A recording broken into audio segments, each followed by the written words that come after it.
বংশের কোন লোক জাহান্নামের আগুন থেকে এই কথা বলে তো পার পেতে পারবে না যে আমি রসুলের বংশের লোক। তার আমল যদি তাকে ধরা দিয়ে দেয় তো সে তো জাহান্নামের আগুন থেকে এই কথা বলে পার পেতে পারবে না যে আমি রসুলের বংশের লোক। তো ও যদি রসুলের বংশের হওয়ার কারণে যদি পার না পায়, আমি আপনি কিভাবে পার পাবো?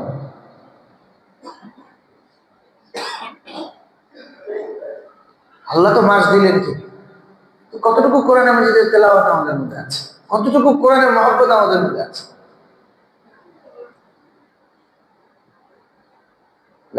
এটা আত্মসমালোচনা, আত্মসমালোচনা। কারণ আকাবিরদের কথা যত পড়া হয়, আমাদের বড়দের কথা যত পড়ি আমরা তত হতাশ লাগে যায়। তারা কোন দিকে চলছিলেন, আমি কোন দিকে চলছি? মক্কা তো পশ্চিম দিকে, পূব দিকে গেলে তো মালয়েশিয়া যাওয়া যাবে, অস্ট্রেলিয়া যাওয়া যাবে, ইন্দোনেশিয়া যাওয়া যাবে পূব দিকে। মক্কা কোন দিকে? পশ্চিম দিকে। আমি মক্কা যাওয়ার উদ্দেশ্যে যদি পূব দিকে রওনা দিই তো কেমন পর্যন্ত হাঁটলেও তো মক্কা পাওয়া যাবে। হ্যাঁ, পৃথিবী গোল, আবার ওটা দিক দিয়ে আসতে পারে।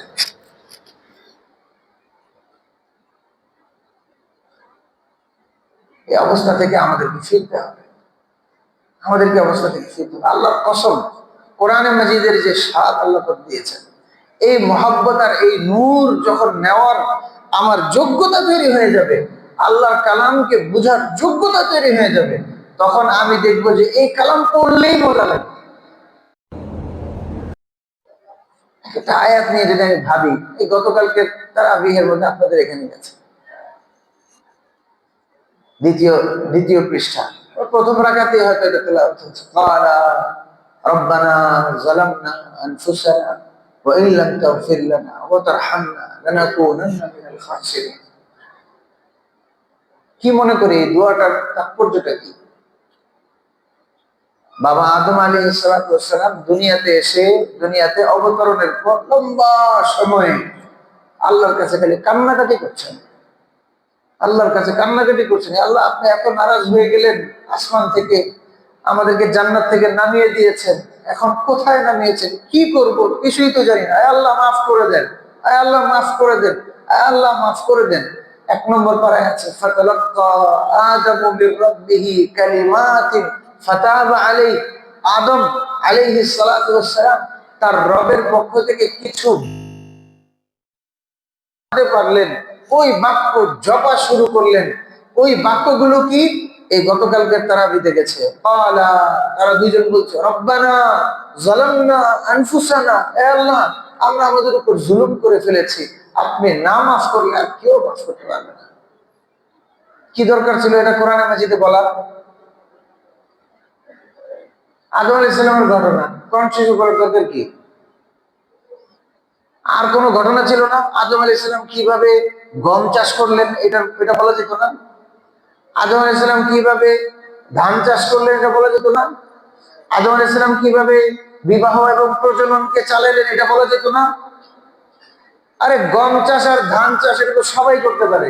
আল্লাহ পাক রব্বুল আলামিন আদম আলাইহিস সালামকে কোন দোয়ার মাধ্যমে আবার তার নিয়ামতকে ফেরত দিলেন, ওই দোয়া এই উম্মতকে জানাইতে হবে, যেন এই উম্মত যদি ওই বিশ্বাসের সাথে ওই দোয়া করে, তো ওই আল্লাহ এখনো আছেন, তার সমস্ত গুনাহকে মাফ করে দেবে, সব গুনাহকে মাফ করে দেবে। আল্লাহর কাছে দোয়া করে যে, আল্লাহ, তুমি এই দোয়াটা কালামে পাকের মধ্যে শিখাইছই তো আমাকে মাফ করার জন্য, তুমি এই দোয়াটা কালামে পাকের মধ্যে উল্লেখ করেছই তো আমাকে মাফ করার জন্য। আল্লাহ, আমিও জপা শুরু করলাম, আদমকে যেমন তুমি মাফ করেছো আমাকেও তুমি মাফ করে দাও।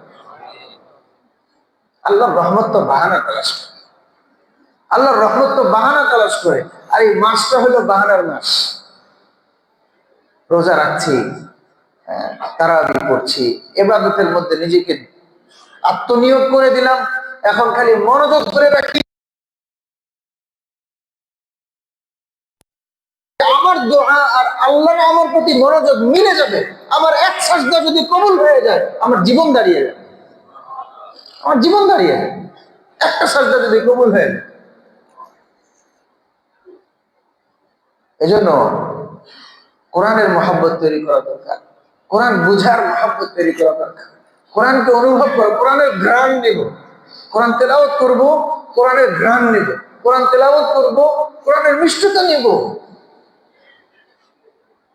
মক্কার মুশরিকরা, আল্লাহ রাসূল তেলাওয়াত করছেন, মক্কার মুশরিকরা অন্ধকারের মধ্যে লুকিয়ে লুকিয়ে দাঁড়িয়ে দাঁড়িয়ে শুনতো। হযরত আবু বকর সিদ্দিক রাদিয়াল্লাহু আনহু বাড়ির আঙ্গিনায় দাঁড়ানো কোরআন মাজিদ তেলাওয়াত করছেন, মক্কার মুশরিকরা দিনের বেলা তার বিরুদ্ধে অবস্থান নেবে, কিন্তু এই গভীর রাতের মধ্যে তার তেলাওয়াত শুনতেছে। দিল তো লাগাইতে হবে, আমি আমার মনটাই লাগাইতে রাজি না, আমি পড়তেই রাজি না।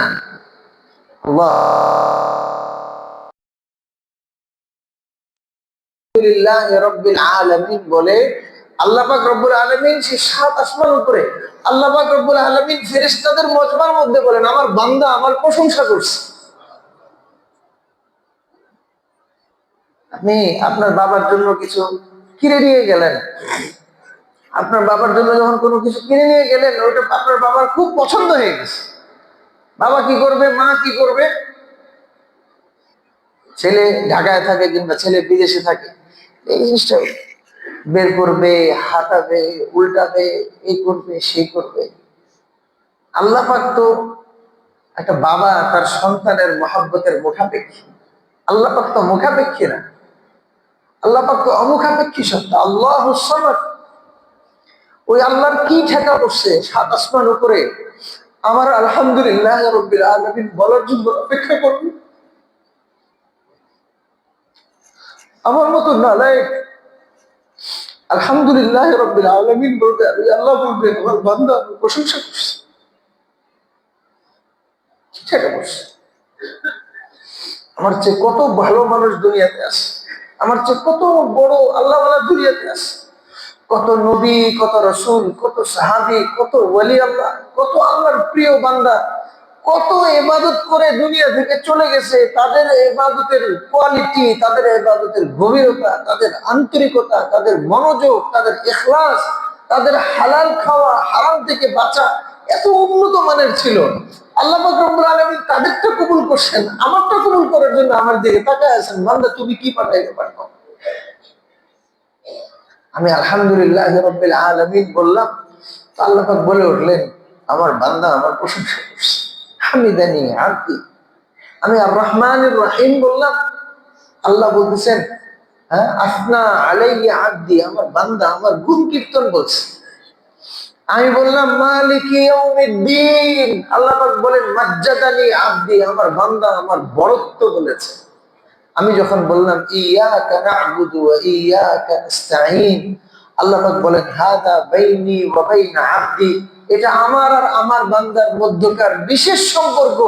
যখন বান্দা বলে ইহদিনাস সিরাতাল মুস্তাকিম, আল্লাহ আমাকে সরল পথে পরিচালিত করেন, আল্লাহ পাক ফেরেশতাদের মজমার মধ্যে বলেন ওয়ালি আব্দি মা সাআল, আমার বান্দা যা চাবে আমি তাকে তাই দিয়ে দেব। আপনাকে তো এত মহাভারত বলা হয় নাই যে সূরা বাকারা পড়া শুরু করেন, সূরা আলে ইমরান পড়া শুরু করেন, সূরা মায়েদা পড়া শুরু করেন, সূরা নিসা পড়া শুরু করেন। আরে সূরা ফাতিহা, এটারই এত আবেদন। আল্লাহ পাক আমাদেরকে ওই মনোযোগ নসিব করেন, আমাদেরকে ওই স্বাদ নসিব করেন। আসলে দিল লাগাইলে দিল লাগে, দিল না লাগাইলে দিল লাগানো সম্ভব না। মহব্বত হইলে সব হয়ে যায়, মহব্বত হইলে সব হয়ে যায়, আর মহব্বত নাই কিচ্ছু নাই। বর্তমান বিশ্বের বিখ্যাত আলেমে দ্বীন হযরত মাওলানা মুফতি তাকি ওসমানী সাহেব দামাত বারাকাতুহু বর্তমান বিশ্বের একেবারে প্রথম সারির উলামায়ে ইকরামদের মধ্যে একজন, স্কলারদের মধ্যে একজন মুফতি তাকি ওসমানী দামাত বারাকাতুহু। উনি একটা কবিতা বলতেন, মোহাব্বত কিয়া হ্যায় দিল কা দর্দ সে মামুর হো জানা। মহব্বতটা আসলে কি? মহব্বতটা আসলে কি? মহব্বতটা এটাই যে অন্তরটা কারো মহব্বতে একেবারে আবাদ হয়ে যাবে, পুরো অন্তরটা তার মহব্বত দিয়ে ভরে গেছে। মাতায়ে জান কিসি সে সৌঁপ কর মজবুর হো জানা, নিজের জানের সম্পদ, নিজের জান মাল সম্পদ নিঃশ্বাস শক্তি সবকিছু কারো হাতে সঁপে দিয়ে নিজেকে বাধ্য বানায় নেওয়া যায়, আল্লাহ আপনার কাছে দিয়ে দিলাম, ইন্না সালাতি ওয়া নুসুকি ওয়া মাহইয়ায়া ওয়া মামাতি লিল্লাহ। হে আল্লাহ, আমার নিঃশ্বাস নেওয়া আপনার জন্য, আমার নিঃশ্বাস ছাড়া আপনার জন্য, আমার দেখা আপনার জন্য, আমার ঘুমানো আপনার জন্য, আমার দাঁড়ানো আপনার জন্য, আমার বসা আপনার জন্য, আমার সাজদায় পড়া আপনার জন্য, প্রত্যেকটা জিনিস আপনার জন্য। হে আল্লাহ, সব আপনার জন্য, আমার ঘুমানো আপনার জন্য, আমার খাওয়া আপনার জন্য, সব আপনার জন্য। এটাকে বলে মহব্বত। উনি বলছেন, কদম হে রাহে উলফত মে তো মঞ্জিল কি হওয়াস कैसी। আরে তুমি মহব্বতের পথে হাঁটতে শুরু করেছো, এখন তুমি গন্তব্যের তালাশে কেন? কবে তুমি গন্তব্যে পৌঁছবা? আরে গন্তব্য বাদ দাও, ইহা তো এন মঞ্জিল হ্যায় থকন সে চুর হো জানা। এখানে এটাই তোমার গন্তব্য, যে তুমি তোমার প্রেমাস্পদের জন্য নিবেদিত প্রাণ হয়ে, উৎসর্গ হয়ে, নিজেকে ক্লান্ত করে চূর্ণ বিচূর্ণ করে দিছো। তুমি মাটিতে ছেঁচড়াচ্ছ, তোমার পা ফুলে গেছে, তোমার পা ফেটে গেছে, তুমি আল্লাহকে দেখো, আল্লাহ তোমার মহব্বতে এই পা ফুলে গেছে, তোমার মহব্বতে এই পা ফেটে গেছে, তোমার মহব্বতে এই গলা শুকিয়ে গেছে, তোমার মহব্বতে এই পোশাক জীর্ণ শীর্ণ হয়ে গেছে, তোমার মহব্বতে এগুলো হয়ে গেছে। খোদার কসম, আল্লাহর মহব্বত যদি না থাকতো, আমরা দেখতে পেতাম ফিলিস্তিনের মানুষরা রোজা রাখছে না। বলেন, ফিলিস্তিনের মানুষরা রোজা রাখছে? সাহারি করছে না? আল্লাহর মহব্বত আছে, না খেয়ে রোজা রাখছে। কল্পনা করেন তো, আগামী 4-5 দিন যদি আমরা খাবার না পাই, কি অবস্থা হবে? ইফতার যদি না পাই, কি অবস্থা হবে? কত কঠিন। সারা বিশ্ব থেকে মুসলমানরা তাদের সহযোগিতা করার জন্য চেষ্টায় আছে, কিন্তু তাদের সহযোগিতা ঢুকতে দেওয়া হবে না। এত উন্নত পৃথিবীতে, এত হৃদয়বান মানুষ দুনিয়াতে বসবাস করা সত্ত্বেও, এমন জনপদ এবং হাজার হাজার পুরুষ মহিলা কারো কোনো ক্ষতি করতে যাচ্ছে না, রোজা রাখবে, সাহারি করার জোগাড় নাই, ইফতার করবে, ইফতার করার জোগাড় নাই। আল্লাহ পাক রব্বুল আলামিন এই নিয়ামত আমাদেরকে দিলেন। বলেন, কোরআনের মহব্বত কোথায় আছে? আমাদের মহব্বত তৈরি করতে হবে তো দিল লাগাইলে লাগবে, দিল লাগাইলে লাগবে। মিশরের একজন আলেম আছেন, ডক্টর আহমদ ঈসা আল মুআসরাজি, উনি বলেন যে আমি আশ্চর্য হই, আগে খুব আশ্চর্য হইতেন, কিতাব পড়লে রমজান মাসে বড় বড় মুহাদ্দিসিন, বড় বড় ফকিহ, বড় বড় মুফাসসির, সাহাবী, তাবেঈ, তাদের আমল দেখলে কোরআনে মাজিদ তারা যে তেলাওয়াত করতো, এই প্রত্যেক দিন 1 খতম, প্রত্যেক দিন 2 খতম, এভাবে তেলাওয়াত করতো। এত তেলাওয়াত করে কেমনে? আশ্চর্য লাগতো আর অসম্ভব মনে হইতো। কিন্তু এই 21 শতাব্দীতে মানুষের সারাদিন মোবাইল নিয়ে বসে থাকা, সারাদিন মোবাইল নিয়ে টিপাটিপি করা, ব্রাউজ করা, পড়া, মোবাইল বাপ ছেড়ে দিবে, মোবাইল ছাড়বে না, মা ছেড়ে দিবে, মোবাইল ছাড়বে না, স্ত্রীর থেকে বিচ্ছেদ নিয়ে নেবে, মোবাইল ছাড়বে না, সন্তান মা বাবাকে মানতে রাজি না, মোবাইল ছাড়বে না, মা বাবা গোল্লায় যাক, মোবাইল ছাড়বে না, প্রয়োজনে ঘর থেকে বের হয়ে যাবে, মেসে থাকবে, মোবাইল ছাড়বে না। এই যে মোবাইলের আসক্তি, এটা দেখে মনে হয় আমার, উনি বলেন, আমার এখন বিশ্বাস হয় যে না, যার যে জিনিসের প্রতি মহব্বত তৈরি হয়, সে ওইটাকে নিয়ে সারাদিন থাকতে পারে। এটা সম্ভব।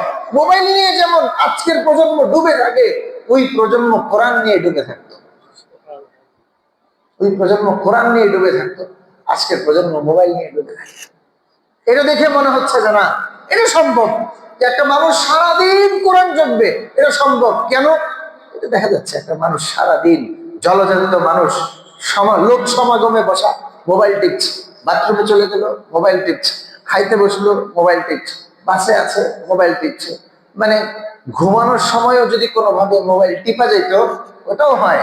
অনেক কিছু ডাউনলোডে দিয়ে রেখে ফেলে রাখছে, আর ও ঘুমাচ্ছে কিন্তু ওর কাজ মোবাইল দিকে করে যাচ্ছে। খবর আছে, রাসূল পাক সাল্লাল্লাহু আলাইহি ওয়াসাল্লাম এই মাসে হযরত জিবরিল আমিনকে কোরআনে মাজিদ শোনাইতেন।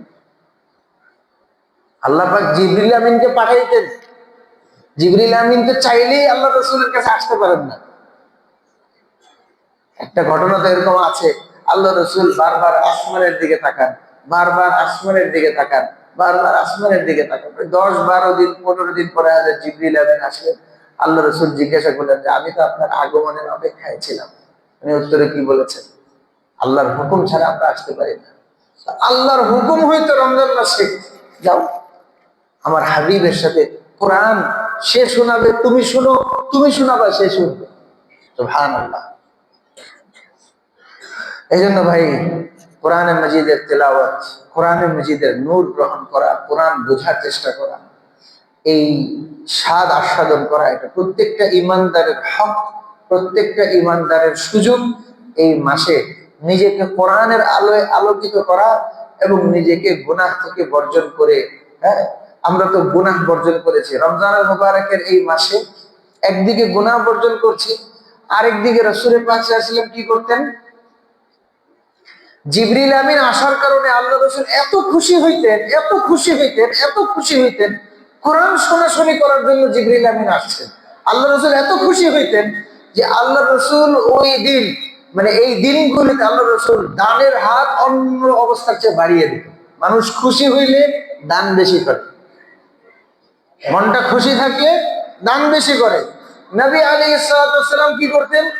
রমজানুল মুবারকের মাসে আল্লাহ রসুলের সামনে কেউ টু শব্দ চাওয়ার মতো করবে, আল্লাহ রসুল দিয়ে দিতেন। হাদিসের দৃষ্টান্ত হলো, আল্লাহ রসুলের সাথে হাদিসের দৃষ্টান্ত হলো, ফালা রাসূলুল্লাহ সাল্লাল্লাহু আলাইহি ওয়াসাল্লাম আজওয়াদু মিনার রিহিল মুরসালা। বৃষ্টির আগে যে ঠান্ডা বাতাস বয়ে যায়, বৃষ্টির আগে যে ঠান্ডা বাতাস বয়ে যায়, ওই ঠান্ডা বাতাসের পরে যখন একদম শীতল পরিবেশ হয়ে গেছে, এরপর মুষলধারে বৃষ্টি আসে, রাসূল পাক সাল্লাল্লাহু আলাইহি ওয়াসাল্লাম রমজানুল মুবারকের মাসে ওই ঠান্ডা বাতাসের মতো হয়ে যেতেন, একদম যে যা চাইতো দিতে, দাও দাও দাও। হাত, দানের হাত তো আল্লাহ রসুলের এমনি উন্মুক্ত ছিল, রমজানুল মুবারকের মাসে যেন আরো বেশি উন্মুক্ত হয়ে গেছে। এই জন্য রমজানুল মুবারকের এই মাসে আমরা প্রত্যেকে যার যার অবস্থান থেকে যে যতটুকু পারি, একটা তো হলো যাকাত দেওয়া। যাকাতের বিষয়ে আল্লাহ পাক যদি তৌফিক দেন, আগামী জুমাতে আমরা যাকাতের বিস্তারিত মাসাইল আলোচনা করব। আগামী জুমাতে ইনশাআল্লাহ আমরা যাকাতের, গত জুমায় যেরকম আমরা রোজা সম্পর্কে বিস্তারিত মাসাইল আলোচনা করেছি, আগামী জুমায় ইনশাআল্লাহ আমরা যাকাতের বিস্তারিত মাসাইল আলোচনা করব। কিন্তু শুধু যাকাত না, বরং যখন আমার সামনে যেই ধরনের দানের খাত আসবে, আমি সব খাতের মধ্যে অংশগ্রহণ করবো। পারবো তো ইনশাআল্লাহ? এখনই নগদ অনেক খাত চলে যাচ্ছে আপনাদের সামনে দিয়ে, এটার প্রতি খেয়াল রাখি। আল্লাহ পাক তৌফিক দান করেন। লা ইলাহা ইল্লাল্লাহ। রমজানের রোজা, এই যে রোজাটা রাখছি, রোজা অবস্থায় প্রাসঙ্গিক অনেক রকমের ইবাদত চলছে। রোজা অবস্থায় আমরা কোরআনে মাজিদ তেলাওয়াত করছি। কোরআনে মাজিদ স্বতন্ত্র একটা ইবাদত, তাই না? রোজা অবস্থায় দান সদকা করছি, দান সদকা করা স্বতন্ত্র একটা ইবাদত।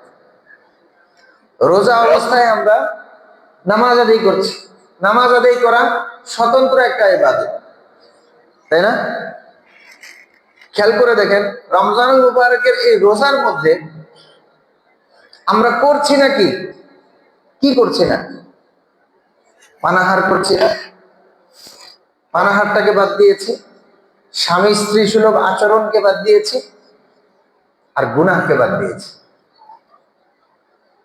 আর গুনাহকে বাদ দিয়েছি।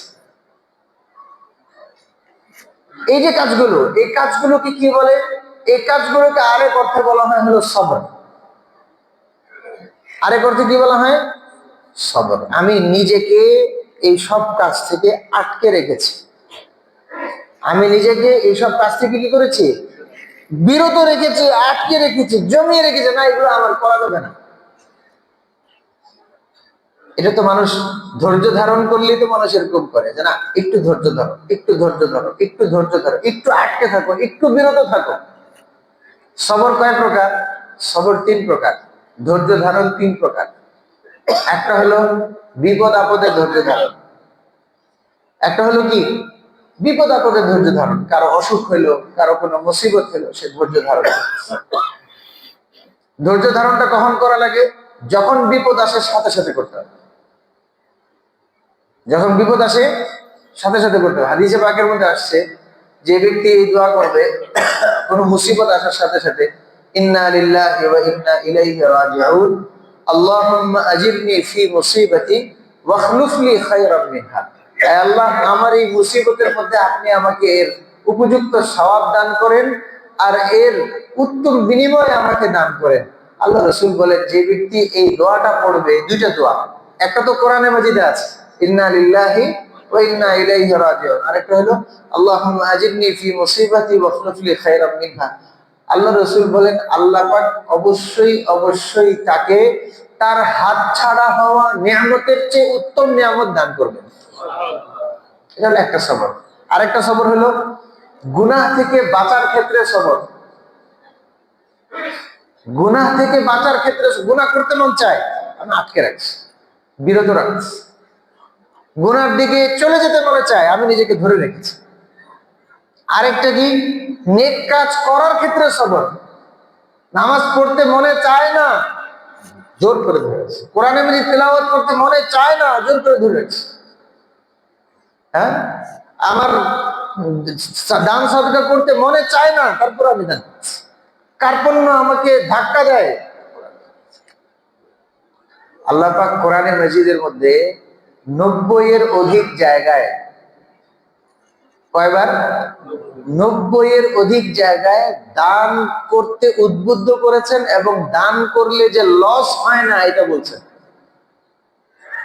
আর এক জায়গায় বলেছেন, শয়তান তোমাদেরকে দান করার কারণে দারিদ্রতার ভয় দেখায়।